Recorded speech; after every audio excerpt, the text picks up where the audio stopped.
নমস্কাৰ বন্ধুসকল স্বাগতম জনাইছো নতুন এটা ভিডিঅলৈ আজি আমি আলোচনা কৰিম HS second year political science 2025 100% common question answer আৰু এমসিকিউ বোৰ যি ক শাখাটো আছে সমসাময়িক বিশ্ব ৰাজনীতি এই ক শাখাটোৰ অন্তৰ্গত দ্বিতীয় অধ্যায় আছে যোনটো দ্বিতীয় বিশ্বৰ ভাঙন আৰু দ্বিমেৰুৰ পৰিসমাপ্তি এই চেপ্টাৰটোৰ যিমানবোৰ কমন কোৱেশ্চনছ আছে লগতে এমসিকিউ বোৰ সকলোবোৰ আলোচনা কৰিম তো প্ৰথমতে সোৱা এমসিকিউ ফৰ 2025 ফাইনেল এক্সাম 2025 ৰ ফাইনেল এক্সামত কি এমসিকিউ আহিব পাৰে এই চেপ্টাৰ 2 পৰা প্ৰথমতে চাই লোৱা কোৱেশ্চন নম্বৰ 1 টো আমাক কি কৈছে ভাৰত ৰাছিয়া কূটকৌশল চুক্তি কেতিয়া স্বাক্ষৰিত হৈছিল যি ভাৰত আৰু ৰাছিয়াৰ মাজত যি কূটকৌশল চুক্তি এই চুক্তিটো কেতিয়া স্বাক্ষৰিত হৈছিল অপচন কিটা সোৱা 1999 চনত 2003 চনত 2001 চনত ইয়াৰ শুদ্ধ উত্তৰটো হ'ব গ নম্বৰটো 2001 চনত হয় ভাৰত আৰু ৰাছিয়াৰ যি কূটকৌশল চুক্তি 2001 চনত স্বাক্ষৰিত হৈছিল নেক্সট কোৱেশ্চনটো সোৱা 2 নম্বৰ কোৱেশ্চনটো ৱাৰছৌ চুক্তি কেতিয়া সম্পাদিত হৈছিল যি WARSAW ৱাৰছৌ চুক্তি কেতিয়া সম্পাদিত হৈছিল অপচন কিটা সোৱা 1991 চনত 1955 চনত গ নম্বৰটো হল ইয়াৰ ভিতৰত এটাও নহয় ইয়াৰ শুদ্ধ উত্তৰটো কি হ'ব ইয়াৰ শুদ্ধ উত্তৰটো হ'ব খ নম্বৰটো 1955 চনত হয় মনত ৰাখিবা ৱাৰছৌ চুক্তি 1955 চনত সম্পাদিত হৈছিল নেক্সট কোৱেশ্চন লাগবাহু নেক্সট কোৱেশ্চনটো সোৱা 3 নম্বৰ কোৱেশ্চনটো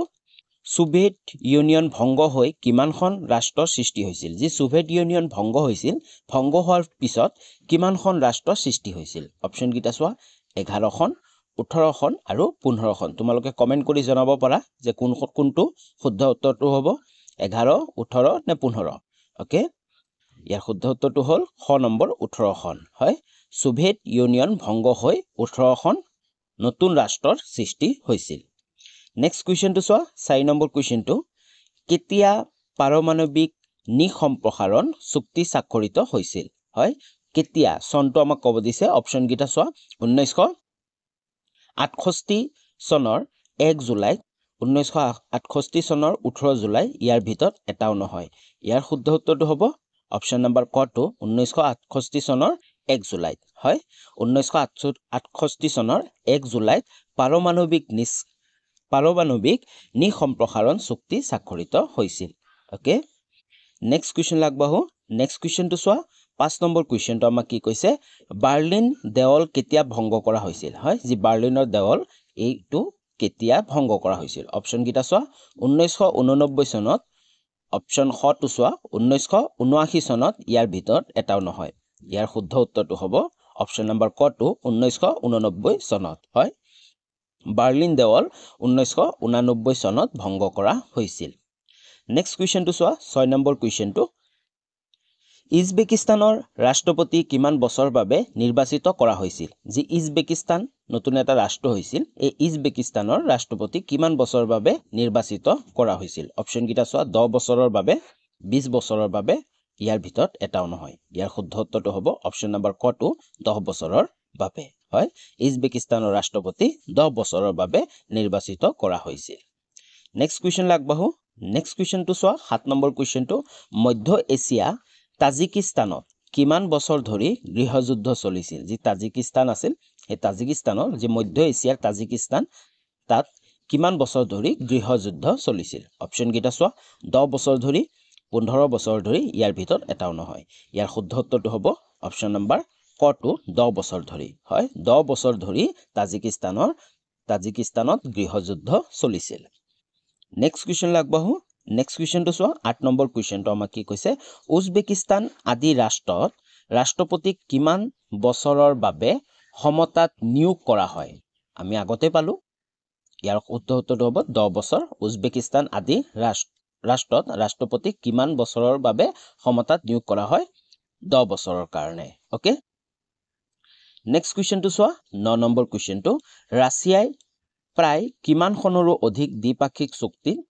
স্বাক্ষৰ কৰিছিল হয় যি ৰাছিয়া দেশখন আছিল এই ৰাছিয়া প্ৰায় কিমানখনৰো অধিক দ্বিপাক্ষিক চুক্তি স্বাক্ষৰ কৰিছিল মানে দ্বিপাক্ষিক চুক্তি মানে কি এখন দেশ আৰু আন এখন দেশৰ মাজত যেতিয়া চুক্তি হয় তাকে দ্বিপাক্ষিক চুক্তি বুলি কোৱা হয় আৰু ভূগোলত দ্বিপাক্ষিক বাণিজ্যও পাইছিলো আমি হয় তো ৰাছিয়াই প্ৰায় কিমানখনৰো অধিক দ্বিপাক্ষিক চুক্তিত স্বাক্ষৰ কৰিছিল অপশ্যন কেইটা চোৱা 70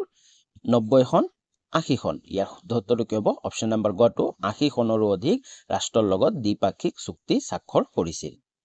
নেক্সট কুৱেশ্যনটো চোৱা 10 নম্বৰ কুৱেশ্যনটো সোভিয়েট ইউনিয়নৰ কিমানখন প্ৰজান্তৰ ভিতৰত লিথুৱেনিয়াক প্ৰথমে স্বাধীন ৰাষ্ট্ৰ বোলা হৈছিল হয় যি সোভিয়েট ইউনিয়নৰ কিমানখন প্ৰজান্তৰ ভিতৰত হয় লিথুৱেনিয়াক প্ৰথমে স্বাধীন ৰাষ্ট্ৰ বুলি কোৱা হৈছিল অপশ্যন কেইটা চোৱা 15খনৰ আগত বুলি কোৱা হৈছিল নে 12খনৰ আগত স্বাধীনতা পাইছিল নে ইয়াৰ ভিতৰত এটাও নহয় ইয়াৰ শুদ্ধ উত্তৰটো হ'ব অপশ্যন নম্বৰ 15 টো অপশ্যন নম্বৰ ক টো 15খন হয় কুৱেশ্যনটো তোমালোকে ভালকে বুজি লোৱা সোভিয়েট ইউনিয়নৰ কিমানখন প্ৰজান্তৰ ভিতৰত হয় সোভিয়েট ইউনিয়নৰ যিমানবোৰ দেশ আছিল ন কোনখন দেশে মানে এই লিথুৱেনিয়াক কিমানখন দেশৰ আগতে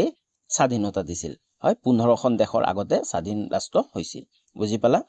আমি নেক্সট কুৱেশ্যনবোৰলৈ আগবাঢ়ো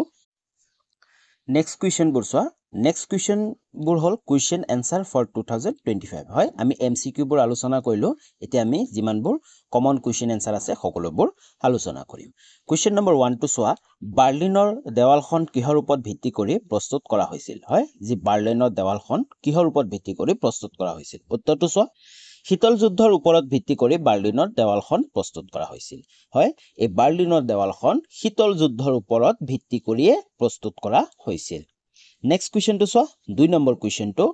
বাৰ্লিনৰ দেৱালখন কিমান চনত আৰু কোনে ভাঙিছিল হয় কিমান চনত ভংগ হৈছিল এটো আমি অলৰেডি এমসিকিউত পাইছোৱে 1989 চনত বাৰ্লিনৰ দেৱালখন ভংগ হৈছিল আৰু কোনে কৰিছিল তাৰ জনসাধাৰণে ভাঙি পেলাইছিল কোনে তাৰ জনসাধাৰণে ভাঙি পেলাইছিল নেক্সট কুৱেশ্যন চোৱা 3 নম্বৰ কুৱেশ্যনটো দ্বিতীয় বিশ্ব বুলিলে কাক কোৱা হয় এই কুৱেশ্যনটো বহুবাৰ আহিছে আৰু ইম্পৰ্টেন্ট কুৱেশ্যন হয় এটা তোমালোকে ভালকে চাবা এটো দ্বিতীয় বিশ্ব বুলিলে কাক কোৱা হয় উত্তৰটো চোৱা সোভিয়েট ইউনিয়ন গোষ্ঠীৰ দেশসমূহকে দ্বিতীয় বিশ্ব বুলি কোৱা হয় হয় দ্বিতীয় বিশ্ব কাক কোৱা হয় যি সোভিয়েট ইউনিয়ন গোষ্ঠীৰ যি দেশসমূহ আছে সেই দেশসমূহকে দ্বিতীয় বিশ্ব বুলি কোৱা হয় নেক্সট কুৱেশ্যন চোৱা 4 নম্বৰ কুৱেশ্যনটো কিমান চনত ৰাছিয়াত সমাজবাদী বিপ্লৱৰ সূত্ৰপাত হৈছিল হয় কিমান চনত ৰাছিয়াত সমাজবাদী বিপ্লৱৰ সূত্ৰপাত হৈছিল উত্তৰটো চোৱা 1917 চনত ৰাছিয়াত সমাজবাদী বিপ্লৱৰ সূত্ৰপাত হৈছিল বুজি পালা নেক্সট কুৱেশ্যন লাগবাহু নেক্সট কুৱেশ্যনটো চোৱা 5 নম্বৰ কুৱেশ্যনটো আমাক কি কৈছে ৰাছিয়াত বিদ্ৰোহ হোৱাৰ মূল কাৰণ কি আছিল যি ৰাছিয়াত বিদ্ৰোহ হৈছিল এই বিদ্ৰোহ হোৱাৰ মূল কাৰণ কি আছিল উত্তৰটো চোৱা ৰাছিয়াত বিদ্ৰোহ হোৱাৰ মূল কাৰণ আছিল পুঁজিবাদৰ অৱসান ঘটাই সমাজবাদ প্ৰতিষ্ঠা কৰা বা সকলো মানুহক সামাজিক আৰ্থিক আৰু ন্যায়িক ক্ষেত্ৰত সমস্তাধিকাৰ বুলি গণ্য কৰা হয় মূল কাৰণ কি আছিল এই বিদ্ৰোহৰ পুঁজিবাদৰ অৱসান ঘটাই সমাজবাদ প্ৰতিষ্ঠা কৰা আৰু সকলো মানুহক সামাজিক আৰ্থিক আৰু ন্যায়িক ক্ষেত্ৰত সমস্তাধিকাৰ বুলি গণ্য কৰা এইটো আছিল মূল কাৰণ ৰাছিয়াৰ বিদ্ৰোহৰ নেক্সট কুৱেশ্যন লাগবাহু নেক্সট কুৱেশ্যন লাগবাৰ আগতে যদি চেনেলটো সাবস্ক্ৰাইব কৰা নাই তেনহলে চেনেলটো সাবস্ক্ৰাইব কৰি লোৱা আৰু এই চেনেলটো তোমালোকে পলিটিক্যাল সায়েন্সৰ কিছুমান সুবিধা পাবা সেই সুবিধাবোৰ হ'ল SS second year political science solution 2025 কাৰণে পলিটিক্যাল সায়েন্সৰ সকলোবোৰ সলিউশন প্ৰতিটো চেপ্টাৰৰ সলিউশন খিনি পাবা লগতে প্ৰিভিয়াস ইয়াৰ কোৱেশ্চন পেপাৰ উইথ এনসাৰ আগৰ বছৰ কোৱেশ্চন পেপাৰবোৰ পাবা লগতে তাৰ উত্তৰসমূহ পাবা ইয়াৰ লগতে important common and short question answer সকলোবোৰ পাবা আৰু তোমালোকে পিডিএফ সমূহ ডাউনলোড কৰিব পাৰিবা মোৰ টেলিগ্ৰামৰ পৰা ডেসক্ৰিপচনত মোৰ টেলিগ্ৰাম চেনেলৰ লিংক থাকিব তোমালোকে তাৰ পৰা পিডিএফ সমূহ ডাউনলোড কৰিব পাৰিবা নেক্সট কুৱেশ্চন লাগবাহু নেক্সট কুৱেশ্চনটো চোৱা 6 নম্বৰ কুৱেশ্চনটো আমাক কি কৈছে সোভিয়েট ইউনিয়নৰ সাম্যবাদী দলৰ সাধাৰণ সম্পাদক হিচাপে কাৰ্যভাৰ গ্ৰহণ কৰা ব্যক্তিজনৰ নাম কি হয় যি সোভিয়েট ইউনিয়নৰ সাম্যবাদী যি দল আছে সেই দলৰ সাধাৰণ সম্পাদক হিচাপে কাৰ্যভাৰ গ্ৰহণ কৰা ব্যক্তিজনৰ নাম কি কোনে কাৰ্যভাৰ গ্ৰহণ কৰিছিল উত্তৰটো চোৱা সোভিয়েট ইউনিয়নৰ সাম্যবাদী দলৰ সাধাৰণ সম্পাদক হিচাপে কাৰ্যভাৰ গ্ৰহণ কৰা ব্যক্তিজনৰ নাম হ'ল মিখাইল গৰ্বাচেভ হয় কোন আছিল মিখাইল গৰ্বাচেভে তেওঁ কি হৈছিল সাধাৰণ সম্পাদক হিচাপে কাৰ্যভাৰ গ্ৰহণ কৰিছিল বুজি পালা নেক্সট কুৱেশ্চনটো চোৱা 7 নম্বৰ কুৱেশ্চনটো আমাক কি কৈছে এই যি মিখাইল গৰ্বাচেভৰ কথা আমি গম পালো এতিয়া চোৱা গৰ্বাচেভে প্ৰৱৰ্তন কৰা নীতি দুটাৰ নাম লিখা তেওঁ নীতি কিছুমান নীতি প্ৰৱৰ্তন কৰিছিল আমাক দুটা নীতিৰ নাম লিখিব দিছে উত্তৰটো চোৱা গৰ্ভাচাবে প্ৰৱৰ্তন কৰা নীতি দুটা নাম হ'ল গ্লাছনষ্ট আৰু পেৰেষ্টাইকা দুটা নীতি হ'ল গ্লাছনষ্ট আৰু পেৰেষ্টাইকা নেক্সট কুৱেশ্যন লাগবাহো নেক্সট কুৱেশ্যনটো চোৱা 8 নম্বৰ কুৱেশ্যনটো আমাক কৈছে যে কিমান চনত সংযুক্ত সোভিয়েট সমাজবাদী প্ৰজান্তৰ খণ্ড বিখণ্ড হৈছিল হয় কিমান চনত সংযুক্ত যি সোভিয়েট সমাজবাদীটো আছিল তাৰ প্ৰজান্তৰ খণ্ড বিখণ্ড হৈছিল উত্তৰটো চোৱা 1991 চনৰ 25 ডিসেম্বৰত সংযুক্ত সোভিয়েট সমাজবাদী প্ৰজান্তৰ খণ্ড বিখণ্ড হৈছিল নেক্সট কুৱেশ্যনটো চোৱা 9 নম্বৰ কুৱেশ্যনটো ৱাৰছপ চুক্তি কেতিয়া ভংগ হৈছিল হয় ৱাৰছপ চুক্তিৰ কথা আমি এমসিকিউটো পাইছো এই ৱাৰছপ চুক্তি কেতিয়া ভংগ হৈছিল উত্তৰটো চোৱা 1991 চনৰ 25 ডিসেম্বৰত ৱাৰছপ চুক্তি ভংগ হৈছিল হয় আৰু এই 1991 চনৰ 25 ডিসেম্বৰতে সংযুক্ত সোভিয়েট সমাজবাদী প্ৰজান্তৰ খণ্ড বিখণ্ড হৈছিল বুজি পালা তোমালোকে মন কৰিবা ৱাৰছপ চুক্তিৰ ভংগ আৰু এই যি সংযুক্ত সোভিয়েট সমাজবাদীৰ প্ৰজান্তৰ খণ্ড বিখণ্ড একে তাৰিখতে হৈছিল একে চনতে হয়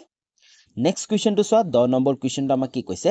কিমান চনৰ পৰা ৰাছিয়াক সোভিয়েট ইউনিয়নৰ উত্তৰাধিকাৰী বুলি মানি লোৱা হৈছে এই কুৱেশ্যনটো এটা ইম্পৰ্টেন্ট কুৱেশ্যন অলৰেডি আগৰ বছৰত আহি গৈছে কিমান চনৰ পৰা ৰাছিয়াক সোভিয়েট ইউনিয়নৰ উত্তৰাধিকাৰী বুলি মানি লোৱা হৈছে উত্তৰটো চোৱা 1991 চনৰ পৰা ৰাছিয়াক সোভিয়েট ইউনিয়নৰ উত্তৰাধিকাৰী বুলি মানি লোৱা হৈছে কিমান চনৰ পৰা 1991 চনৰ পৰা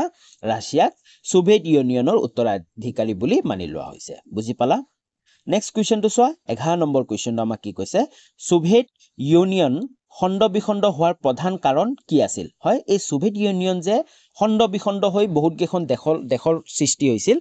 তাৰ মেইন কাৰণটো কি আছিল প্ৰধান কাৰণ কি আছিল উত্তৰটো চোৱা সোভিয়েট ইউনিয়নৰ খণ্ড বিখণ্ড হোৱাৰ প্ৰধান কাৰণ হ'ল ৰাজনৈতিক আৰু অৰ্থনৈতিক ক্ষেত্ৰত থকা আভ্যন্তৰীণ দুৰ্বলতা হয় প্ৰধান কাৰণ আছিল কি ৰাজনৈতিক আৰু অৰ্থনৈতিক ক্ষেত্ৰত থকা আভ্যন্তৰীণ দুৰ্বলতা বুজি পালা ইয়াৰ কাৰণে সোভিয়েট ইউনিয়ন খণ্ড বিখণ্ড হৈছিল নেক্সট কুৱেশ্যন লাগবাহো নেক্সট কুৱেশ্যনটো চোৱা এটা ইম্পৰ্টেন্ট কুৱেশ্যন অলৰেডি আগৰ বছৰত আহি গৈছে 12 নম্বৰ কুৱেশ্যনটো ৰাছিয়াৰ বিষয়ে চমুকৈ লিখা হয় ৰাছিয়াৰ বিষয়ে আমাক চমুকৈ লিখিব দিছে উত্তৰটো চোৱা সোভিয়েট ইউনিয়নৰ পৰা পৃথক হৈ ৰাছিয়াই এখন সুকীয়া গণৰাজ্য হিচাপে প্ৰতিষ্ঠা হোৱাৰ পাছত বিভিন্ন জনগোষ্ঠীয় ধৰ্মীয় বা তাৰ অঞ্চলৰ পৰা ভাবুকিৰ সন্মুখীন হৈছিল হয় যেতিয়া ৰাছিয়া এখন সুকীয়া গণৰাজ্য হিচাপে প্ৰতিষ্ঠা হৈছিল তাৰ পিছতে কিন্তু বিভিন্ন জনগোষ্ঠীয় ধৰ্মীয় বা তাৰ অঞ্চলৰ পৰা ভাবুকিৰ সন্মুখীন হৈছিল তাৰ পিছত চোৱা ৰাছিয়াৰ চেচনিয়া আৰু গাডেস্তান এই দুখন প্ৰজান্তৰ বিচ্ছিন্নতাবাদী আন্দোলন আৰম্ভ হৈছিল তাৰ পিছত কিন্তু ৰাছিয়াত কি আন্দোলন আৰম্ভ হৈছিল এই চেচনিয়া আৰু দাগেস্তান এই দুখন প্ৰজান্তৰ বিচ্ছিন্নতাবাদী আন্দোলন আৰম্ভ হৈছিল হয় মানে আৰু ভাগ হ'বৰ কাৰণে আন্দোলন হৈছিল বিচ্ছিন্নতাবাদী আন্দোলনক দমন কৰাৰ উদ্দেশ্যে মস্কোই নিৰ্বিচাৰভাৱে মানৱ অধিকাৰ ভংগ কৰি চেচনিয়া বিদ্ৰোহীসকলৰ ওপৰত বোমা বৰ্ষণ কৰিছিল হয় কিন্তু তেওঁলোকৰ স্বাধীন হোৱাৰ সপোন ব্যাঘাত কৰিব পৰা নাই বৰ্তমানলৈকে এই দাবী অব্যাহত আছে আৰু বৰ্তমানলৈকেও এই দাবীটো অব্যাহত আছে বুজি পালা নেক্সট কুৱেশ্যন লাগবাহু নেক্সট কুৱেশ্যন চোৱা 13 নম্বৰ কুৱেশ্যনটো আমাক কৈছে যে মধ্য এছিয়া ৰাষ্ট্ৰৰ বিষয়ে লিখা উত্তৰটো চোৱা মধ্য এছিয়া তাজিকিস্তান এই কুৱেশ্যনটো এটা ইম্পৰ্টেন্ট কুৱেশ্যন অলৰেডি আগৰ বছৰত আহি গৈছে তাৰ কাৰণে মই এই কমন কুৱেশ্যন আনসাৰ ভিডিঅ'টো মই এড কৰি দিছো মধ্য এছিয়াৰ তাজিকিস্তান 10 বছৰ ধৰি 2001 চনলৈ গৃহযুদ্ধ চলিছিল হয় এই যে মধ্য এছিয়াৰ যি তাজিকিস্তান দেশখন আছে এই দেশখনত 10 বছৰ ধৰি 2001 চনলৈ গৃহযুদ্ধ চলিছিল এই অঞ্চলসমূহত বহুতো জনগোষ্ঠী সংঘৰ্ষ হৈছিল আজাৰবাইজানৰ নাগোৰ্নো কাৰাবাখ প্ৰদেশৰ কিছুমান স্থানীয় আৰ্মেনিয়ান লোকে আজাৰবাইজানৰ পৰা বিচ্ছিন্ন হৈ আৰ্মেনিয়াত সামিল হ'বৰ বাবে বিচ্ছিন্নতাবাদী আন্দোলনত জড়িত হৈ পৰিছিল হয় আৰু যি এই আজাৰবাইজানৰ নাগোৰ্নো কাৰাবাখ প্ৰদেশ আছিল এই প্ৰদেশৰ কিছুমান স্থানীয় আৰ্মেনিয়ান লোকে আজাৰবাইজানৰ পৰা বিচ্ছিন্ন হৈ আৰ্মেনিয়াত চামিল হ'বৰ বাবে বিচ্ছিন্নতাবাদী আন্দোলনত জড়িত হৈ পৰিছে এনেদৰে জৰ্জিয়া দুখন প্ৰদেশৰ পৰা স্বাধীন হোৱা দাবী উত্থাপিত হৈছে যাৰ ফলত তাত গৃহযুদ্ধ সূত্ৰপাত হৈছিল হয় এনেদৰে তেনেকে জৰ্জিয়াত দুখন প্ৰদেশৰ পৰা স্বাধীন হোৱা দাবী উত্থাপিত হৈছে যাৰ ফলত তাত গৃহযুদ্ধৰ সূত্ৰপাত হৈছে ইউক্ৰেইন কিৰ্গিজান আৰু জৰ্জিয়াৰ শাসন ব্যৱস্থাৰ বিষয়ে গণবিদ্ৰোহ আৰম্ভ হৈছে ৰাষ্ট্ৰসমূহৰ আৰু প্ৰদেশবোৰৰ মাজত নদীৰ পানীক লৈও কাজিয়াৰ সূত্ৰপাত হৈছে হয় এই ৰাষ্ট্ৰসমূহৰ আৰু প্ৰদেশসমূহৰ মাজত এই নদীৰ পানীক লৈও কিন্তু কাজিয়াৰ সূত্ৰপাত হৈছে এনেবোৰ আন্দোলন বিদ্ৰোহ কাজিয়া আদিয়ে সাধাৰণ জনসাধাৰণৰ জীৱন কষ্টকৰ কৰি তুলিছে আৰু এনেবোৰ যিবোৰ বিদ্ৰোহ আছে কাজিয়া আছে আন্দোলনবোৰে জনসাধাৰণৰ জীৱন কষ্টকৰ কৰি তুলিছে হয় চমু টোকাত এই দুটা কুৱেশ্যন তোমালোকক দিব পাৰে হয় ৰাছিয়াৰ বিষয়ে চমুকৈ লিখা আৰু মধ্য এছিয়াৰ ৰাষ্ট্ৰৰ বিষয়ে লিখা চমু টোকা আহিব পাৰে অলৰেডি আগৰ বছৰত আহি গৈছে নেক্সট কুৱেশ্যনটো চোৱা 14 নম্বৰ কুৱেশ্যনটো ৰাছিয়াৰ মুদ্ৰাক কি বুলি কোৱা হয় ইম্পৰ্টেন্ট কুৱেশ্যন অলৰেডি আগৰ বছৰত আহি গৈছে ৰাছিয়াৰ মুদ্ৰাক ৰুবল বুলি কোৱা হয় মনত ৰাখিবা ৰাছিয়াৰ যি মুদ্ৰা আছে এই মুদ্ৰাটোক ৰুবল বুলি কোৱা হয় নেক্সট কুৱেশ্যন চোৱা 15 নম্বৰ কুৱেশ্যনটো প্ৰাকৃতিক তেল আৰু গেছ উৎপাদিত ৰাষ্ট্ৰকেইখনৰ নাম লিখা উত্তৰটো চোৱা প্ৰাকৃতিক তেল আৰু গেছ উৎপাদিত ৰাষ্ট্ৰকেইখনৰ নাম হ'ল আজাৰবাইজান কাজাখস্তান তুৰ্কমেনিস্তান আৰু উজবেকিস্তান এই চাৰিখন হ'ল প্ৰাকৃতিক গেছ আৰু তেল উৎপাদিত ৰাষ্ট্ৰ নেক্সট কুৱেশ্যনটো চোৱা 16 নম্বৰ কুৱেশ্যনটো আমাক কি কৈছে মস্কোত সাম্যবাদী দলৰ মুৰব্বী বা প্ৰধান হিচাপে কাক নিযুক্তি দিয়া হৈছে যি মস্কো আছে মস্কোক সাম্যবাদী দলৰ মুৰব্বী বা প্ৰধান হিচাপে কাক নিযুক্তি দিয়া হৈছে উত্তৰটো চোৱা বৰিছ য়ালচিনক মস্কোৰ সাম্যবাদী দলৰ মুৰব্বী বা প্ৰধান হিচাপে নিযুক্তি দিয়া হৈছে বুজি পালা নেক্সট কুৱেশ্যনটো চোৱা 17 নম্বৰ কুৱেশ্যনটো কিমান চনত লিথুৱেনিয়াত স্বাধীনতা আন্দোলনৰ সূত্ৰপাত হৈছিল কিমান চনত লিথুৱেনিয়াত স্বাধীনতা আন্দোলনৰ সূত্ৰপাত হৈছিল উত্তৰটো চোৱা 1988 চনত লিথুৱেনিয়াত স্বাধীনতা আন্দোলনৰ সূত্ৰপাত হৈছিল next question 18 number question Soviet ইউনিয়নৰ প্ৰজান্তৰ কেইখন উত্তৰটো চোৱা সোভিয়েট ইউনিয়নৰ প্ৰজান্তৰ 15খন নেক্সট কুৱেশ্যন 19 নম্বৰ কুৱেশ্যনটো কিমান চনত লিথুৱেনিয়াক প্ৰথমে স্বাধীন ৰাষ্ট্ৰ হিচাপে ঘোষণা কৰা হৈছিল উত্তৰটো চোৱা 1990 চনৰ মাৰ্চ মাহত লিথুৱেনিয়াক প্ৰথমে স্বাধীন ৰাষ্ট্ৰ হিচাপে ঘোষণা কৰা হৈছিল হয় কিমান চনত আৰু প্ৰথমে কাক কৰা হৈছিল এই লিথুৱেনিয়াকে প্ৰথমে স্বাধীন ৰাষ্ট্ৰ বুলি ঘোষণা কৰা হৈছিল আৰু কিমান চনত 1990 চনৰ মাৰ্চ মাহত নেক্সট কুৱেশ্যনটো চোৱা 20 নম্বৰ কুৱেশ্যনটো কিমান চনত ৰাছিয়াৰ সংসদে সোভিয়েট ইউনিয়নৰ পৰা স্বাধীন বুলি ঘোষণা কৰিছিল হয় কিমান চনত ৰাছিয়াৰ সংসদে সোভিয়েট ইউনিয়নৰ পৰা স্বাধীন বুলি ঘোষণা কৰিছিল উত্তৰটো চোৱা 1990 চনৰ জুন মাহত ৰাছিয়াৰ সংসদে সোভিয়েট ইউনিয়নৰ পৰা স্বাধীন বুলি ঘোষণা কৰিছিল বুজি পালা তো আজিলৈ ইমানখিনি আছিল পুনৰ লগ পাম নতুন এটা ভিডিঅ'লৈ আৰু যদি চেনেলটো এতিয়ালৈ সাবস্ক্ৰাইব কৰা নাই তেনেহলে চেনেলটো সাবস্ক্ৰাইব কৰি লও আৰু লগতে বেল আইকনটো প্ৰেছ কৰি অল কৰি লবা আৰু তোমালোকৰ বন্ধু বান্ধৱীলৈকে ভিডিঅ'টো শ্বেয়াৰ কৰিবা পুনৰ লগ পাম নতুন এটা ভিডিঅ'লৈ তেতিয়ালৈ বাই বাই